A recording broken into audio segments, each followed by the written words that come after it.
ఆ వ్యక్తి యేసు ప్రభు గురించి వీళ్ళ సొంత భాషలో చెప్తా ఉన్నాడు. యేసు ప్రభు ప్రేమామయుడు, ఆయన క్షమించేవాడు, ఆయన ఇలా అలా అని చెప్తా ఉంటే అక్కడ కూర్చున్న ఆ ప్రజలు ఏమన్నారంట అంటే, ఆయనను మేము చూసాము అని చెప్పారంట.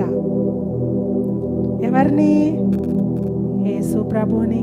ఇప్పుడు ఈ సేవకుడు అనుకుంటున్నాడు, నేను ఇంత పెద్ద పాస్టర్ని, నేనే ఎప్పుడు ఆయనను చూడలేదు, వీళ్ళు ఎట్లా చూశారు అని అంటే, వాళ్ళని అడిగితే వాళ్ళు ఏం చెప్పారంటే, నీకంటే ముందు వచ్చి వెళ్ళాడు కదా నెల రోజులు, ఆయనే యేసు ప్రభు అని చెప్పారంట అండి. చప్పట్లు కొట్టి దేవుని నామాన్ని ఘనపరుస్తాం. భాష రాదు కానీ ఆ క్రీస్తు ప్రేమను ఆ వ్యక్తి ఏం చేస్తాడండి? వెల్లడిపరిచాడు.